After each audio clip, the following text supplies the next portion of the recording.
차갑든지 뜨겁든지 하라. 이 제목으로 같이 은혜를 나누기를 원합니다. 예전에는 김장이란 게 있었죠. 지금은 이제 사라져 버렸어요. 김장을 마치고 그 연탄광에 연탄을 가득 쟁여 놓으면 그것으로 겨울 준비가 다 된 겁니다. 한겨울을 걱정 없이 따뜻하게 날 수 있었죠. 그때 지금은 거의 사라졌지만 연탄불의 위력이 대단했습니다. 연탄불을 지핀 그 온돌방은 하루 종일 따뜻했고 그 위에서 어떤 음식이든 이렇게 척척 해냈습니다. 물론 그 연탄가스 중독이 조금 위험했죠. 그리고 하루에 2번씩 그걸 갈아야 되니까 좀 불편함이 있었습니다. 그렇지만 연탄은 크기는 작지만 막 열정적으로 타올라서 우리의 구들장을 덮였습니다.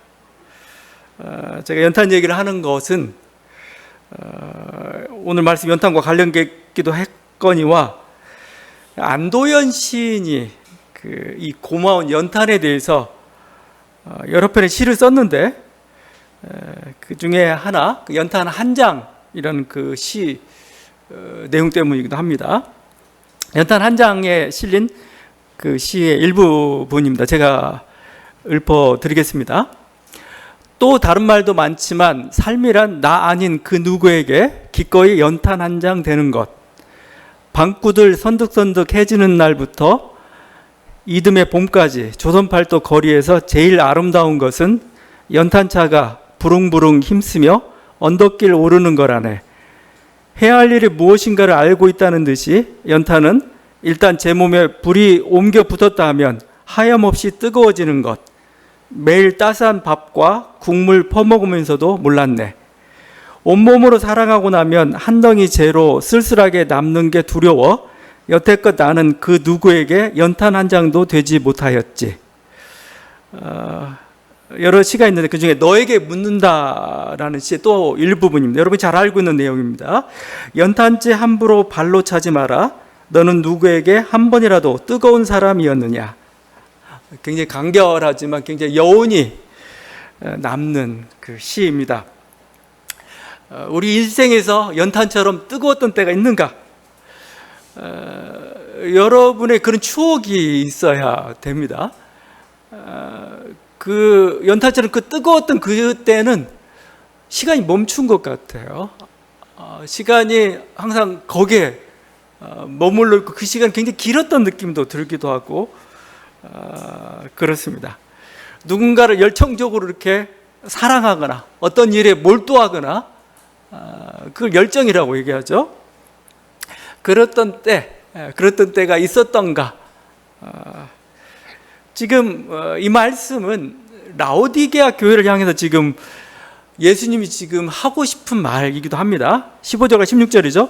내가 내 행위를 아노니 내가 차지도 아니하고 더럽지도 아니하도다. 네가 차든지 더럽든지 하기를 원하노라. 내가 이같이 미지근하여 더럽지도 아니하고 차지도 아니하니 내 입에서 너를 토하여 내치리라. 차다, 뜨겁다, 차다, 덥다. 이 말이 계속 반복되고 있습니다. 이 라오디게아 성도들을 특징 짓는 하나의 단어, 각 교회마다, 각 성도마다 하나의 색깔이 있어요. 근데 주님이 보시기에 라오디게아 교회의 색깔은 미지근하다입니다. 미지근하다.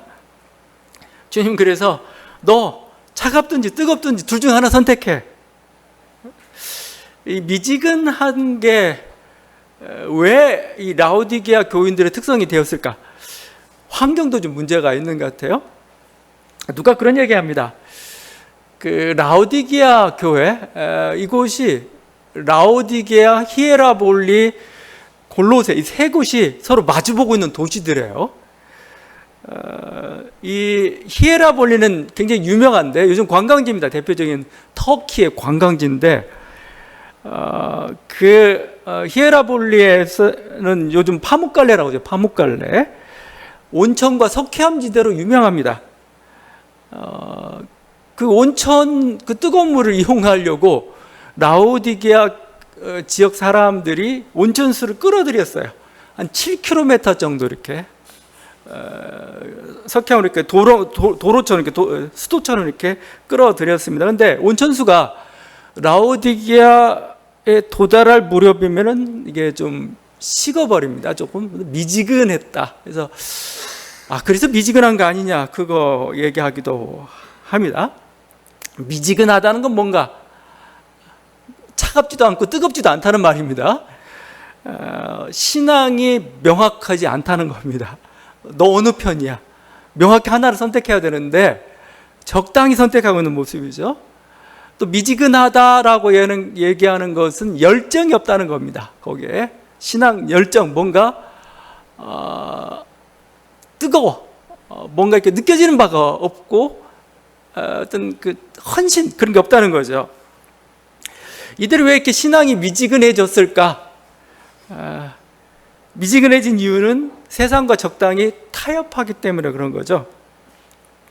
세상과 교회가 타협하는 모습을 보였을 때, 제가 우상의 재물 얘기하면서도 계속 우상의 재물이 결국 무엇을 예표하는 걸까? 우리 자유로운 신앙 속에서는 먹을 수도 있어요, 우상의 재물이. 그런데 우상의 재물을 먹는다고 할 때 그 의미는 결국 뭘까? 양다리 걸치는 식이 될 때가 있습니다. 그걸 해야 세상과 교회 사이에서 적당한 타협 지점을 잡는 거죠. 우리 그걸 혼합주의라고 표현하기도 하고 그렇습니다. 적당히 타협하면은 적응하기 편해요. 그렇지만 항상 그렇게 할 수만은 없습니다. 이게 신앙과 반대되는 길이라면 어느 순간에는 명확히 아니다라고 선포해야 되는 거고, 지금 이 요한 계시록 시대의 교회는 우상의 재물 문제에 대해서 아니다라고 선포하기를 원해요. 그리고 세상과 굉장히 비타협적으로 가기를 원합니다. 축제가 굉장히 타락하고 어둠에 그걸로 가득 차 있는 그곳, 더 이상 거기에 가지 말라고 지금 명령하고 있는 거고, 그 둘 사이에서 하나를 선택해야 돼요. 어정쩡하게 있는 거죠. 적당히 세상과 그리스도 사이에 한 발 이렇게 양발 이렇게 들이고 있는 이 모습은 여기에서만 발생한 게 아니고 이미 구약 시대에도 있었던 얘기죠. 엘리야 시대에 바알 신앙이 굉장히 팽배했죠. 바알 신앙은 다른 게 아니고 그냥 물질 신앙으로 생각하면 됩니다. 가나안 땅은 농경사회예요. 농경사회의 어떤 비와 바람을 좌우하는 신이 바로 바알이라 믿었고, 그를 믿어야 풍요가 보장된다고, 풍요와 다산이 보장돼도 믿었던 거예요. 그래서 이스라엘 사람들이 하나님을 믿으니까, 여호와 신앙을 믿으니까 여호와 신앙도 믿어야 되겠지만, 이쪽은 또 농사를 하기 위해서는 또 바알 신앙도 믿어야 되겠고, 왔다 갔다 하고 있던 거죠. 갈멜산에서 그래서 엘리야가 그런 이스라엘 백성을 향해서 외쳤던 소리가 이겁니다. 너희가 어느 때까지 둘 사이에서 머뭇머뭇하려느냐? 여호와가 만일 하나님이면 그를 따르고 바알이 만일 하나님이면 그를 따르지니라. 여호와 바알 중 하나를 선택해. 양발 걸치지 말라 이겁니다. 눈치 보는 신앙이죠, 사실은요. 차라리 차가우면 한쪽을 택하면 편하게 살 수 있잖아요. 교회 안 다니고 그냥 하면 다 육체대로 내가 번 돈대로 마음대로 쓰고 그냥 뭐 적당히 그냥 하면 돼요. 그런데 세상의 쾌락은 즐기고 싶은데 또 하나님 말씀 아니라고 얘기하니까 그냥 하면서 괴로워해요. 이게 미지근한 신앙인의 모습이죠. 눈치 보면 행복하지 않아요. 차라리 한쪽을 선택하는 게 낫습니다. 한쪽을 딱 선택하는 게 마음이 편해요. 이렇게 갈등하니까 열정도 안 나오는 거죠, 실제. 하나님을 향한 열정, 하나님 말씀을 향한 열정도 전혀 나오지 않는 것. 보통 우리가 열정의 반대가 뭘까? 여러 가지 얘기했지만 염려라고 합니다, 염려. 염려가 그 헬라어로 보게 되면 메림 나옵니다. 메림 나오는데 갈라지는 뜻을 갈라지다 합니다. 우리 생의 에너지가 있어요. 생애 에너지가 있는데 생애 에너지를 한쪽에 모을 때 여기서 열정이 나오고 이걸 집중이라고 합니다. 집중. 못의 힘이라는 것은 집중력에서 나오는 거죠. 한 곳에 모든 힘을 모으기 때문에. 근데 이게 분산돼요. 양다리 걸치고 있어요. 그러면 열정이 나올 수가 없습니다. 그냥 적당히 이렇게 눈치 보는 그런 신앙인이 될 수밖에 없죠. 연탄처럼 그냥 어떻게 보면은 하나님을 향한 제가 되도록 이렇게 완전히 열정을 확 불태워버리는 그런 일이 없는 거죠, 지금. 근데 세상은 보면 미지근하면 토해버립니다. 세상이 여러분 미지근해지면은 세상이 우습게 봐요. 아주 우습게 봅니다. 그래서 미지근한 사람 어디 가든 대접을 못 받아요. 뭐 자기는 뭐 지혜롭게 살았지 모르겠는데 사람을 끌어모으는 것, 사람의 존경심을 자아내는 것은 열정을 가진 사람입니다. 꿈을 가진 사람이죠. 그런 사람에게 사람이 몰려요. 몰리고 거기서 일이 돼요. 뭐 21세기에 우리가 기억할 만한 인물은 누굴까? 뭐 여러 인물이지만 여전히 스티브 잡스 같은 경우는 굉장히 열정적인 사람으로 우리가 기억이 나요. 그 동그란 그 눈. 그 스티브 잡스가 여러 가지 선불교라지 이런 것도 하고 뭐 하였는데 그 중에 하나 요가한테 배웠는지 그 중에 하나가 눈동자를 깜빡거리지 않는 법을 배웠대요. 막 부러지게 쳐다보면서 스티브 잡스는 눈만 보여. 눈이 전혀 깜빡이지 않아요. 그냥 집중하고 있는. 왜 그걸 배웠는지 모르겠지만 하여튼 그런 열정, 뭔가 그 열정이 세상을 바꿔요. 그리고 열정이 그 사람을 기억하게 만들어 주는 거죠. 사도 바울의 열정이 그 작은 체구에서 그 소수, 근데 그 뜨거운 그 열정을 가지고 로마를 향해서 갔을 때 로마의 문명을 바꿔버렸죠. 열정 있는 사람들이 일을 이루는 거고 미지근하면 아무짝에도 쓸모가 없게 되어버립니다. 예수님을 이렇게 표현해요. 자기를 라오디게아 교회 아멘이시오 충성되고 참된 증인이다. 그죠? 아멘이시오 충성되고 참된 증인. 한마디가 뭐냐면 자기는 자기에게 주어진 그 모든 일에 열정을 쏟았다 이겁니다. 그죠?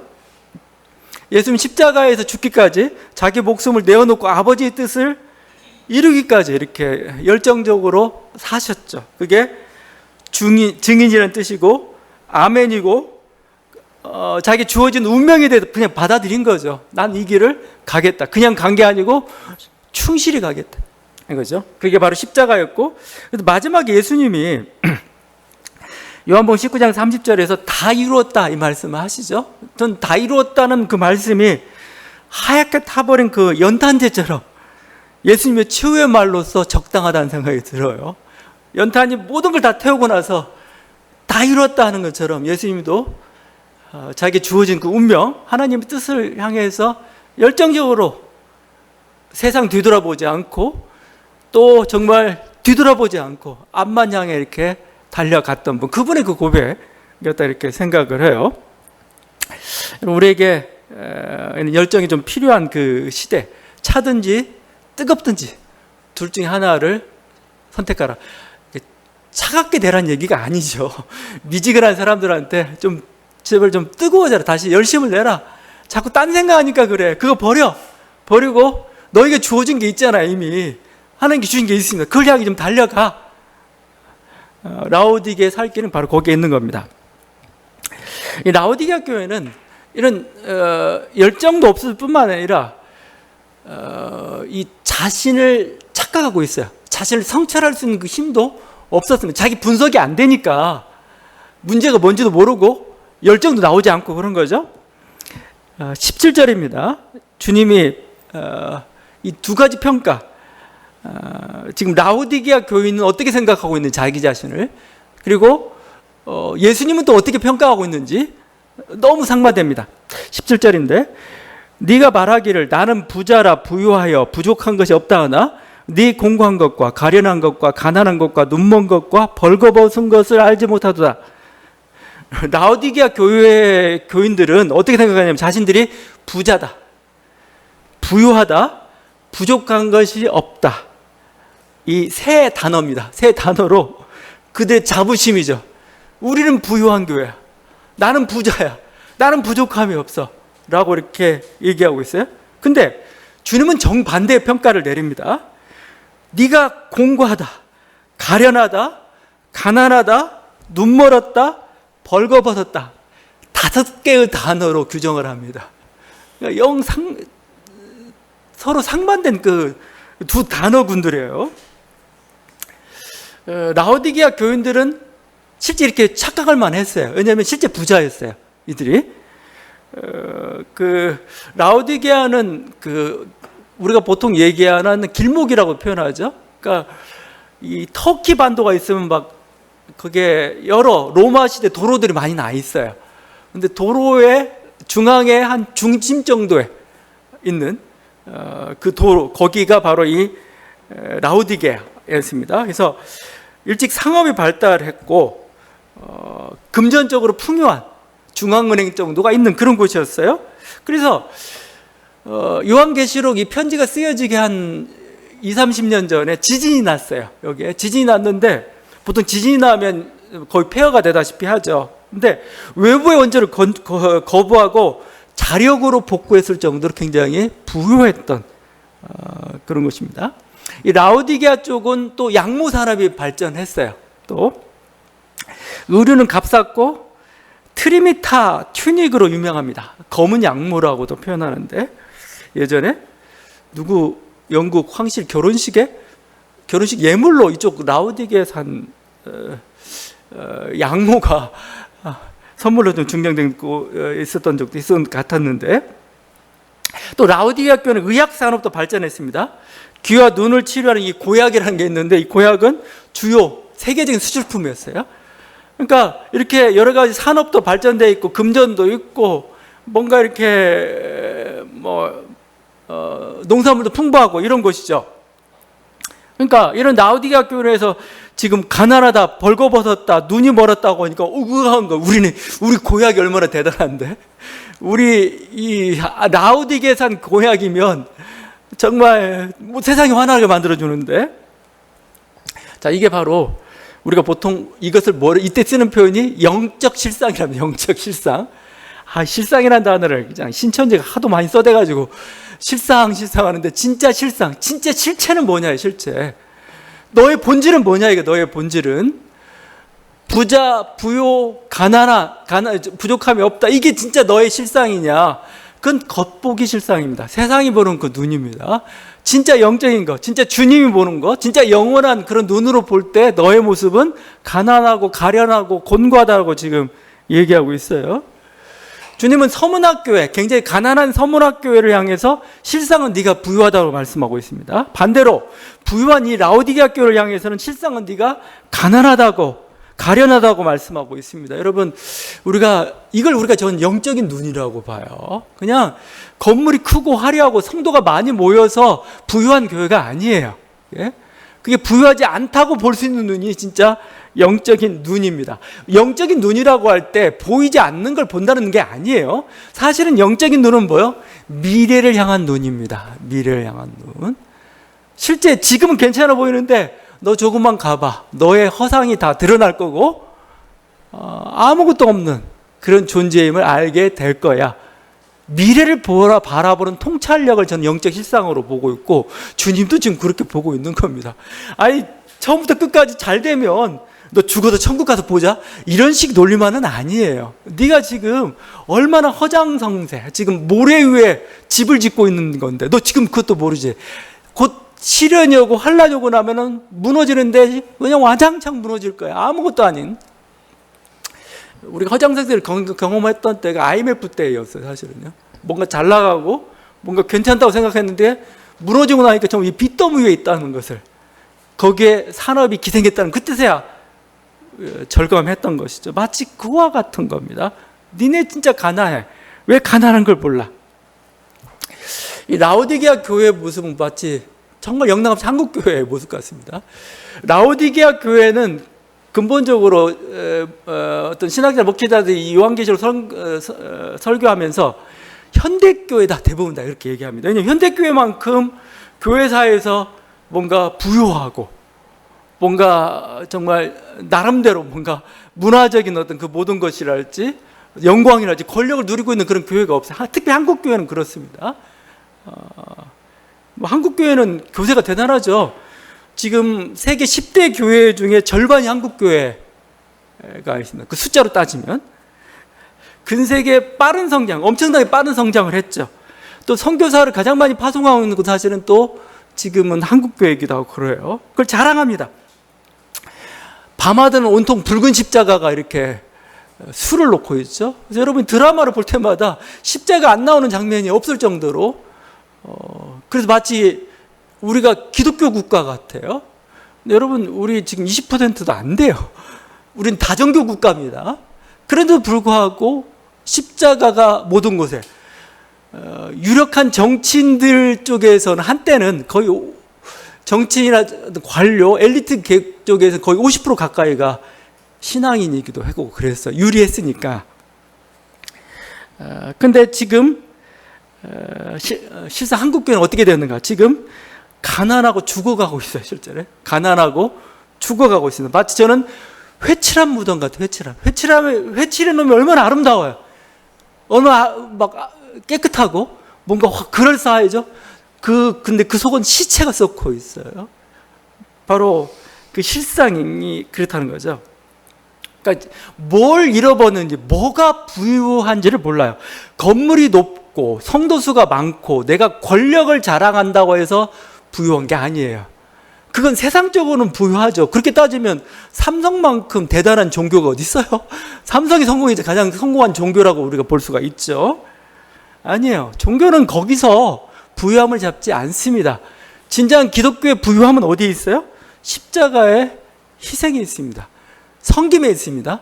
낮아짐에 있습니다. 겸손함에 있습니다. 그 거룩함에 있어요. 이게 부유한 거예요. 이게 이런 영적 자산이 없는 것, 이것을 가난하다고 얘기하죠. 지금 한국 교회는 뭐요? 그 뭔가 권력과 부는 움켜졌어요. 제가 보니까 돈이 그렇게 많은 데가 한국 교회 돈이 엄청 많죠. 근데 뭘 놓쳐버렸어요? 생명은 잃어버렸어요. 근데 교회를 보게 되면은 자기가 생명이 잃어버린 것에 대해서, 그죠? 이거에 대해서 안타까워하고 뭔가 사랑과 평화를 잃어버린 것에 대해서 우리에게 어떤 어떤 사랑의 영광이 없는 것에 대해서 안타까워하는 교회는 없어요. 야, 우리가 너무 많이 사랑하지 못했어. 우리가 많이 섬기지 못. 이것 때문에 안타까워하고 막 우리 교회 망했다는 사람 아무도 없어요. 어떤 사람이냐? 마지막까지 건물은 우리가 잡아야 돼. 이 가장 높은 곳에 일러야 돼. 가장 큰 교회를 가야 돼. 이 모든 목표를 향해 지금 가고 있고 그렇게 돼버리고 말았죠. 이걸 죽었다라고 표현합니다. 뭔가 종교적 열심이 굉장히 많은 것 같죠? 아니에요. 그냥 그래서 우리가 종교적 광기라고 표현합니다. 그게 결국은 이번 극우적 그 이념적인 모습으로 드러나고 있어요. 자기들 막 신앙 열심을 하고 있는데 세상이 볼 때는 뭐 이건 극우 정치 이념과 다를 게 없네.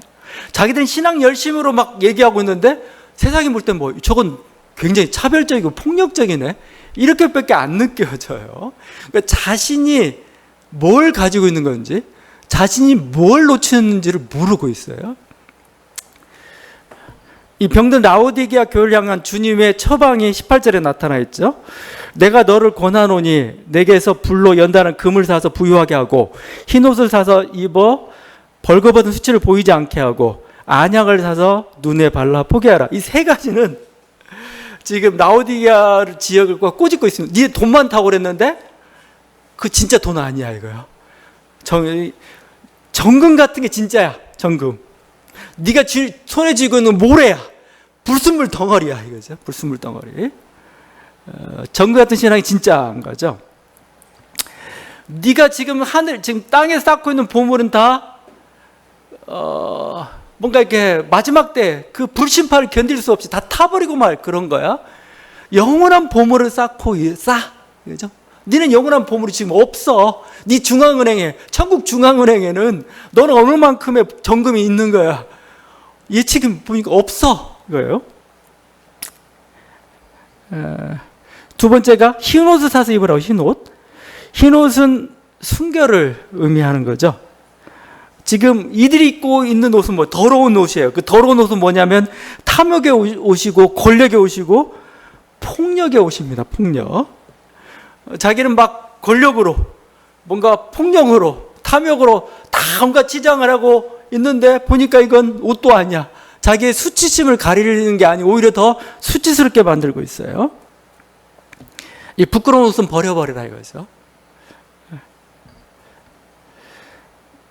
마지막 우리 눈에 안약을 바르라고. 안약. 안약이죠. 안약.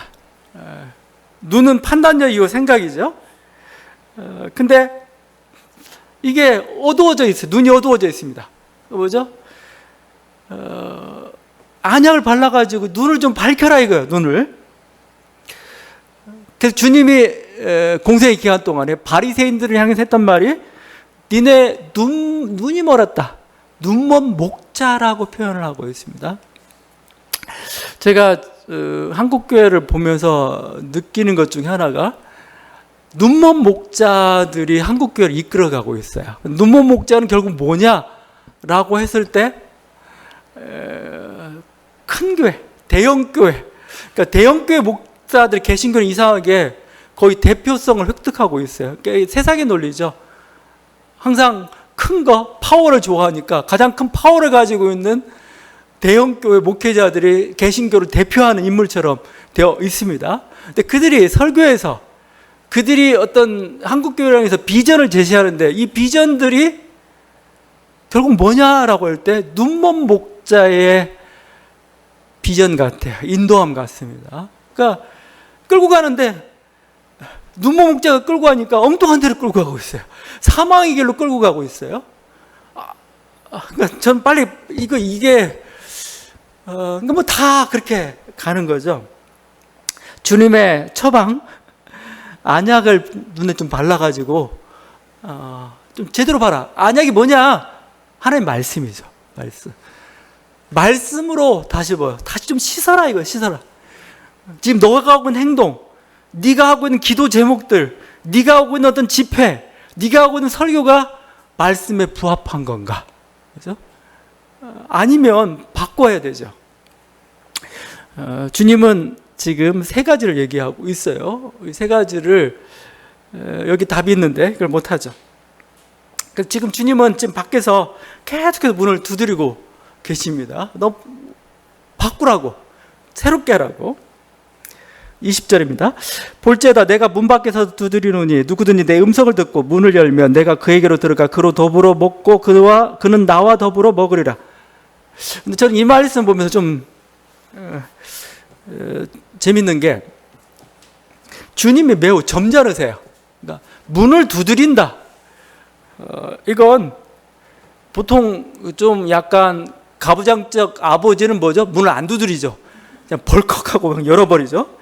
부술 정도로 말 안 들으면 그렇게 해버려요. 근데 주님은 놓고 하고 계세요. 놓고 문 열어달라는 겁니다. 주님은 선택과 자유. 난 들어가기를 원한다 이거예요. 나는 들어가기 원하는데 너에게 내가 필요한데 문 좀 열어줘 이거죠. 지금 이 순간에 문을 열면 살아요. 문을 안 열면 뭐 그것도 어쩔 수 없습니다. 자, 근데 주님은 이런 분이시라는 겁니다. 우리의 선택과 결정을 존중하십니다. 이걸 보네퍼는 뭐라고 표현했냐면 성인화된 세계라는 표현을 써요. 성인화된 세계, 성숙한 세계라는 표현을 쓰고 있어요. 이제 뭐요? 세상은 인간이 책임을 져야 됩니다. 인간이. 하나님이 맡겼어요. 맡겼는데 이 인간이 자기 욕심을 찾아 살 때는 그냥 마구 살다가 꼭 코너에 몰리면 자꾸 하나님 찾아요. 하나님 왜 안 도와주십니까? 왜 침묵하십니까? 이제는 노아 홍수나 소돔과 고모라 때처럼 주님이 직접 손대지 않으세요. 저는 이게 십자가 이유라고 봅니다. 십자가 이유. 십자가 이유는 주님은 어떤 분이시냐? 우리들을 자유를, 우리의 선택을 존중하시는 분입니다. 네가 선택해. 나는 이렇게 하길 원하는데 너의 생각은 어떠니? 이게 어른이죠, 어른. 근데 이렇게 말로 설득해도 안 듣는다면 주님도 어쩔 수가 없습니다. 우리가 결정해야 합니다. 이 그림을 잘 묘사한 게 그 윌리엄 홀만 헌트의 세상의 빛이라는 그 작품입니다. 1904년에 그린 그림이에요. 1904년에 세상의 빛, 이런 유화를 그렸는데 주님과 인간의 관계가 뭔지를 잘 보여주고 있어요. 이 작품은 문을 두드리고 계신 예수님 모습을 그렸습니다. 예수님은 가시관을 쓰셨어요. 가시관을 쓰셨고 새벽 어스름에 등불을 들고 문 앞에 나타나셔가지고 문을 두드리고 계십니다. 그런데 특이한 게 이 문에 손잡이가 없어요. 그러니까 잡아당길 손잡이가 없습니다. 문은 안에서 열리도록 되어 있습니다. 근데 그 문짝 위로 잡초와 덩쿨이 이렇게 쭉 뻗어 있는 그런 모습들입니다. 결국 이 그림은 이 문이 열리지 않았다는 걸 또 보여주고 있어요. 이게 인간의 마음을 상징합니다, 사실. 주님은 놓고 하고 계신데, 주님은 빛을 들고 이 빛 안에서 나를 따라오고 말씀하시려는데 인간이 안 들어요. 마음을 닫고 있는 그 모습을 좀 생각하고 있는 그 모습인데, 지금 주님은 우리 마음의 문을 두드리고 계시고 한국 교회 문을 이렇게 두드리고 계셔요. 지금 이 방문과 초청 앞에서 우리는 어떻게 응답해야 될 건지, 이게 우리의 삶과 죽음을 결정을 합니다. 그래서 주님은 점잖게 이렇게 문을 이렇게 두드리고 계시지만 우리는 이 노크 소리를 굉장히 무겁게 들어야 돼요. 다급하게 들어야 됩니다. 지금은 깨어야 할 때입니다. 깨어나지 않으면은 다시는 기회가 없고, 주님은 여러 모습으로 지금 두들기고 있는데 이 소리를 듣고 주님의 어떤 주님을 우리 안에 모셔야 드려야 되는데 소리를 듣지 못할 뿐만 아니라 엉뚱한 대책을 지금 내놓고 있는 게 우리들의 모습이기도 하죠. 주님은 계속해서 우리의 문을 지금 두드리고 계십니다. 어떻게 두드리시는가? 환경으로 우리를 두드릴 때가 있고, 고난으로 우리를 두드리실 때가 있고, 여러 가지 사건으로 두드리실 때가 있고, 어떤 걸 막음으로 두드리실 때가 있고, 어떤 깨달음이나 다른 사람 입을 통해서 두드리고 계셔요, 지금. 그래서 그 음성을 그냥 우연이야라고 생각하지 마세요. 재수없어라고 생각하지 마세요. 주님이 주신 하나의 노크소리입니다. 노크소리. 너는 이 소리를 듣고 마음의 문을 열기를 원해. 이거죠. 22절, 귀 있는 자는 성령이 교회들에게 하시는 말씀을 들을지어다. 지금 살아계신 성령님 지금도 우리에게 말씀하고 있습니다. 이 소리에 귀를 기울일 때 거기에 답이 있어요. 그러니까 주님 계속 우리 두드리는데, 이 두드리는 게 우리를 괴롭게 하려는 게 아닙니다.